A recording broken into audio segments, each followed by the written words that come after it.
Naquela noite, o homem mais íntegro da Babilônia foi lançado vivo dentro de uma cova cheia de leões famintos. Sem espada, sem defesa, sem chance humana de sobrevivência. E o mais impressionante, ele sabia que isso iria acontecer. E mesmo assim continuou orando. Mas o que realmente aconteceu naquela noite que quase ninguém percebe ao ler a história? Hoje você vai entender a verdadeira história de Daniel na Cova dos Leões. Não apenas como um milagre impressionante, mas como uma batalha silenciosa entre fé, inveja, política e fidelidade absoluta a Deus. Vamos revelar o que levou Daniel até aquela sentença, qual foi o erro estratégico dos seus acusadores, e o que ninguém costuma explicar sobre aquela noite selada com uma pedra real. E quando você entender tudo isso, sua forma de enfrentar perseguições nunca mais será a mesma. O cenário é o Império Medo-Persa. A Babilônia já havia caído. O grande império de Nabucodonosor agora estava sob o domínio de Dário, o Medo. Daniel já não era jovem. Ele havia sido levado cativo décadas antes, ainda adolescente, quando Jerusalém foi invadida. Ele viu reis subirem e caírem. Viu impérios ruírem. Mas algo nunca mudou: sua fidelidade a Deus. Dário organizou o reino com 120 sátrapas e 3 presidentes. E Daniel foi colocado acima de todos. A Bíblia diz que nele havia um espírito excelente. E foi exatamente isso que despertou o problema. Porque quando Deus te exalta, nem todos celebram. Os outros líderes começaram a observar Daniel. Eles procuravam falhas, erros administrativos, corrupção, deslealdade, mas não encontraram nada. Daniel era íntegro. E quando homens corruptos não conseguem encontrar erro, eles criam uma armadilha. Então disseram algo que mudaria tudo. Não acharemos ocasião contra este Daniel, se não a procurarmos contra ele na lei do seu Deus. Eles sabiam exatamente onde ele era mais forte e decidiram atacar ali, mas isso estava prestes a se tornar um erro fatal. Os líderes foram até o rei Dário com uma proposta aparentemente inofensiva. Durante 30 dias, ninguém poderia fazer petição a qualquer deus ou homem, a não ser ao próprio rei. Uma estratégia política disfarçada de honra real. Dário, talvez lisonjeado, assinou o decreto. E aqui está um detalhe poderoso.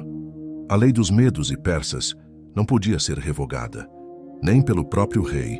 Mas Deus tinha um plano maior que decretos humanos. E Daniel soube da lei. Ele sabia que a sentença seria a morte. Mas o que ele fez em seguida revela o nível da sua fé. Daniel foi para casa, abriu as janelas voltadas para Jerusalém e orou, como fazia todos os dias, 3 vezes ao dia. Ele não orou escondido, não diminuiu o volume, não mudou a rotina.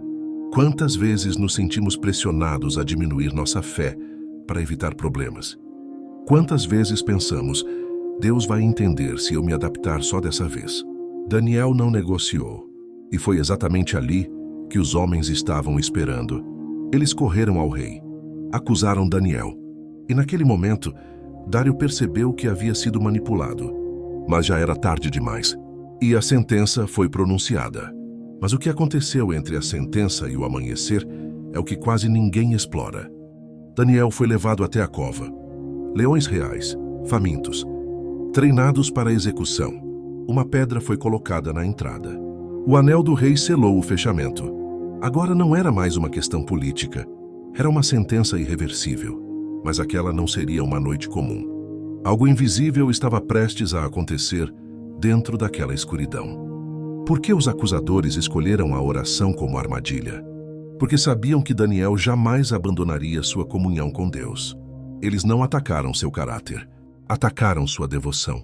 Isso revela algo profundo. O inimigo não teme sua posição social. Ele teme sua vida de oração. Outro detalhe impressionante.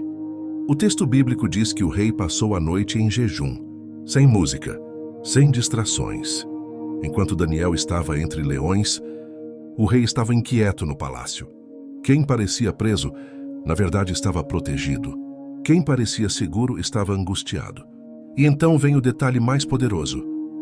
Meu Deus enviou o seu anjo e fechou a boca dos leões. Não foi sorte. Não foi instinto animal. Foi intervenção divina direta. Mas isso ainda não era o fim. Ao amanhecer, Dário corre até a cova. Ele grita com voz angustiada: Daniel, servo do Deus vivo, terá o teu Deus podido livrar-te?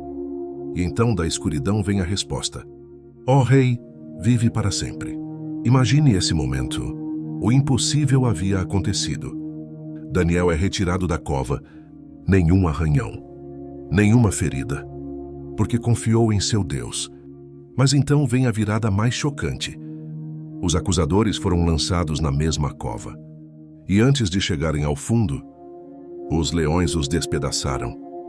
Isso prova algo inegável. Os leões não estavam desinteressados. Eles estavam contidos. E isso muda completamente a leitura da história. Dário então decreta que todos devem temer ao Deus de Daniel. O nome de Deus foi exaltado em todo o império. Um decreto humano tentou silenciar a fé, mas terminou espalhando o testemunho do Deus vivo. Daniel prosperou. O reino reconheceu a soberania divina. E uma noite que parecia de derrota tornou-se um marco histórico de fé. Porque quando Deus fecha a boca dos leões, Ele também cala os acusadores. Se essa história está fortalecendo sua fé, te fazendo compreender os mistérios das Escrituras, deixe o seu like. Isso ajuda essa mensagem a alcançar mais pessoas que estão enfrentando suas próprias covas e acusadores.